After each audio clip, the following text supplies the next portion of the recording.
What's going on? Welcome back to another episode of Gen Sports Corner. You know what it is. Before I get into the video, make sure you like, subscribe, click the notification bell so you're notified every time I drop a video. And without further ado, let's talk about the big fights last weekend. Well, big fight, excuse me. Katie Taylor versus Amanda Serrano for Undisputed. And it was a great fight. I was hyped coming into this fight. All the lead up, all the build up. Katie Taylor, one of the best female boxers of all time. I mean, you can throw up there with Layla Ali. You know, she's that caliber of fighter. And if you've seen her fights, if you've seen her train, you know that her hands is real. She quiet, but the hands is fire. And then Amanda Serrano, she's really made a big name for herself in the past couple years in boxing. Has a background in mixed martial arts, as well as some wrestling as well. And she came into this fight riding just a wave of momentum, fighting on one or two of Jake Paul's undercards. And look, say what you want about the guy, but Jake Paul has done wonders for her career as a promoter and was able to get both of these fighters an opportunity to get paid what they deserved. Now, you know, and this is a little bit off topic, we often talk about there's a lot of dispute in sports on why don't women get paid as much as men for the same sport. And I'll tell you why. Because the market dictates the price. If the people aren't showing up for the fights, guess what? That means that tickets aren't being sold and revenue is not coming in. So guess what? The fighters aren't going to get paid the same. That goes for soccer. That goes for the WNBA. That goes for softball. I mean, you can just go down a list. But in boxing, when you look at these particular women, Katie Taylor and Amanda Serrano, the skills that they bring, I've seen them fight. I was excited as a fan for this fight. So if it was pay-per-view, if it was $60 for this fight, I would have paid the $60. I would have paid the $70. $80 is kind of wild, but I would still pay it. You know why? Because they are not just skilled female fighters. They are two of the most skilled fighters I've seen in a while. So I was very hyped for this fight. And it was a barn burner. It was everything that we could have expected and more. Katie Taylor ended up edging out a decision against Amanda Serrano by split decision. Two judges had it scored 97-93 and 96-93 for Katie Taylor. And the third judge had it 96-94 for Amanda Serrano. And Katie Taylor, oh man, it was a lot of heart, a lot of grit, because let's just get into it. Here's my round by round breakdown. Round one, both fighters come out, really a fill out round for about the first 10 seconds. And then they started laying leather on each other in spots. But a lot of punches were being thrown. They weren't gun shy. And Katie Taylor was able to get the best of a few exchanges. You know, nothing too crazy in terms of impactful punches landed, but she was able to make that first round hers. 1-0 Katie Taylor. Second round, Katie Taylor came out and did a little bit more of the same, but Amanda Serrano was starting to apply pressure. She was starting to stalk her around the ring with a little bit more pace, and she would take a shot, maybe take two shots, but she would be right there in her chest. Right? She wasn't going nowhere. So, she landed some shots of her own, don't get me wrong. But that round, I scored it for Katie Taylor, but it was a good round for Amanda Serrano as well. So I had a 2-0 Katie Taylor in a very competitive fight. Round three, Amanda Serrano continued that momentum she had in round two and started applying pressure to Katie Taylor. Started really being able to put some pressure on her. Landed some good punches. Definitely the body work was there. She was able to just stalk her around the ring and cut off the ring. Round three, I had that for Amanda Serrano. Round four, she started laying some leather on Katie Taylor in spots. And started to set the pace. Set the energy for the fight. So round four went to Amanda Serrano. 2-2.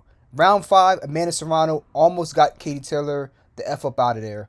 Really landed some hard punishing punches and rocked Katie Taylor in spots. And Katie Taylor had the bloody nose. She looked like she was wobbly on her feet.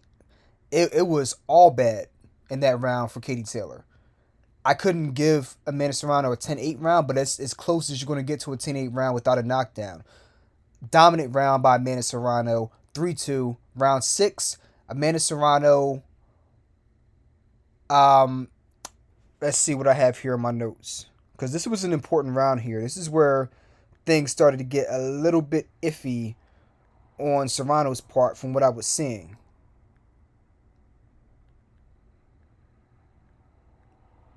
Yeah, I must took it down. But so you had 3-2 Serrano. Round 6, it looked like Serrano, she won that round, but she she eased up on the gas a little bit at the end. So I thought she was able to win the round. Wasn't convincing, but she was landing her shots. She was able to dictate pace. But at the end of the round, it looked like she was starting to take her foot off the gas. So I would have that 4-2 to Amanda Serrano up to that point. Going into the 7th, Katie Taylor came out and started to take advantage of Amanda taking her foot off the gas.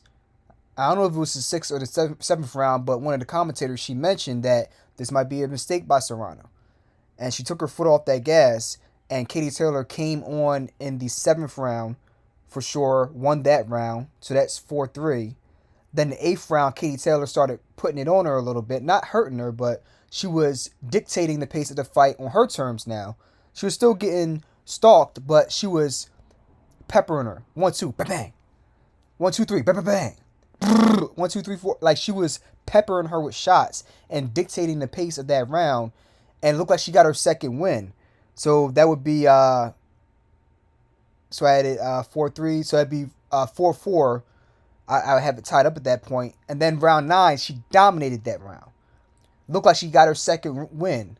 And at times during the fight, she was standing up on the stool instead of sitting down. Maybe to send a message, maybe showing she had really good stamina from her training camp. Either way, she looked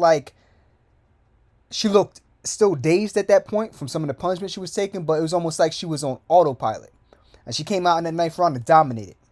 So I had it 5-4 for Katie Taylor at that point. And then round 10, I thought one of the most exciting rounds of the fight for both Amanda Serrano and Katie Taylor. The first minute, I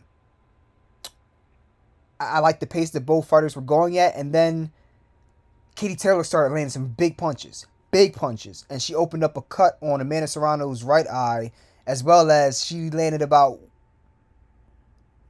2 to 3 punches, one of them being a left hook, I believe, that really seemed to not stun Serrano, but it gave her pause. It gave her a moment for pause, like, okay, it's the first time I've really felt one of these punches for real in this fight. And that might have been fatigue setting in as well, but she more than got her attention. And then, guess what? Like the warrior she is, Amanda Serrano responded right back, said, okay, let's turn this into a firefight. I'm going to get mine back. And they had a good 20 to 25 seconds near the end of that 10th and final round where it was like a Dragon Ball Z fight. Vegeta and Goku just landing earth-shattering blows, and you didn't know if one person was going to give out before the other. And no, they went to the bell swinging like bombs. And I gave that round, again, to Katie Taylor. But it was a highly contested round. Katie Taylor won it, in my opinion, that round. But Amanda Serrano, she does what she always does, and she's going to get hers back. If you pop her with a punch, she's going to get hers back. So I had that round going to Katie Taylor as well. So I had it 6-4 for Katie Taylor in that fight. Round 6 could have been a swing round. I could have seen that going to Katie Taylor as well. So I understand the 97 to, I think, 93 score. 97-93, right? Yeah. So I could understand 97-93, for Katie Taylor. But I personally had it 6-4 for Katie Taylor in this fight. Just a beautiful fight by both fighters. One of the best fights that I've seen in a while. Fight of the year so far. And even as we see more fights this year, it should remain a fight of the year candidate for the amount of action-packed, just beautiful boxing that we were able to see on Saturday night. So that's the way I had it scored. Let me know what you guys think. Did you enjoy the fight as much as I did? I hope you did.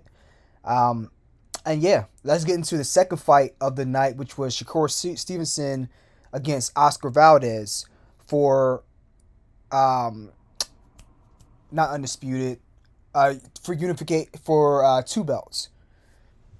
unification of the belts at 130. So Oscar Valdez had the WBC belt at 130, and Shakur Stevenson had, damn, which belts he had? The WBA? He might have the WBA, but he had one of the other 4 belts. So you had a unification belt, and this one, I mean, I put it like this: I didn't make a video for this, but leading up into the fight, I thought that Shakur Stevenson was the more skilled fighter. He's younger. He's 24. And Oscar Valdez is, I think, 30, 31. Still in his prime. A lot of knockout power, a lot of knockouts. I think he's like 31-0 with like 23 knockouts. And Shakur Stevenson, I think 9 knockouts and 16 wins or something like that. Shakur Stevenson, the taller guy, slightly longer reach, better defense, more mobile. Oscar Valdez he could throw combinations together, has some power, but I didn't think he had the jab or the ring generalship to be able to beat Shakur Stevenson. And so I thought that I picked Shakur Stevenson by stoppage in the 10th round. Not necessarily a knockout, but by stoppage. Maybe like a cut or a wound or something like that. I could have also seen it go into decision, but yeah, it went to decisions. Shakur went ahead and got his victory. He pretty much controlled the bout from beginning to end, more or less. Oscar Valdez could not find a way to get inside and feel confident enough to consistently let his hands go. So that's what it was. So Shakur Stevenson now has 2 of the belts at 130. Oscar Valdez, we'll see what he does next. He still is a very game fighter, so I'll be interested to see what his next move is. So that's what it was for that fight. I wasn't too surprised there, is what I expected. And then we have, lastly, big fight coming up this Saturday, May 7th, between Dmitry Bivol and Canelo Alvarez for Dmitry Bivol's belt at 175, light heavyweight. Dmitry Bivol, the current champion, really great fighter, not well known, and that's why he's underrated. And I think people are underestimating him because they don't know who the hell he is. But great boxing IQ, phenomenal jab, quick. Power is average, but those other 3 things, along with being a full-fledged light heavyweight, is what makes this fight really intriguing to me and such a challenge, in my opinion, for Canelo Alvarez. And Canelo Alvarez coming up to 175 once more to fight a guy in his prime. His last fight at 175 was against Sergey Kovalev, who in my opinion was a faded fighter at that point and really didn't have the time to prepare for that fight. And even then, he was able to do a lot of good things in that fight against Canelo, and Canelo was able to catch him with a good series of punches, I believe in the 7th or 8th round, and knocked him out. Stopped him. Boom. Game over. So that's credit to Canelo, but I think he's going to have... He picked Bivol for a reason, but he's going to have some issues with Bivol. It's going to be a tough fight. That being said, I'll do a further analysis on it later in the week. I'll make a full video for that fight, but I wanted to just let you guys be aware of that. Saturday night on the Zone. Go ahead and buy the Zone app. It's $20 a month. Some great fights on there, some bangers. We had the Triple G Murata fight a couple weeks ago. Then we just had this katietaylor Amandaserrano fight, which, come on, bro. If you would have paid $20 for the month, you got more than your money's worth. And then you're getting the Canelo Bivol fight. So, just saying. So, that's it for boxing. Let me know what you guys think. Oh, last but not least, Tyson Fury, big knockout win over Dillian White. The week before this one, I believe. Yeah. Week before this one, big knockout win over Dillian White. Says he's going to retire now. But to really cement his legacy, it would be great for him to get a win over the winner of Usyk and Joshua in their rematch. So we'll see how that turns out. That's it for this episode. Let me know what you guys think. Leave your comments and concerns below, and I'll holler at y'all in the next episode. Peace.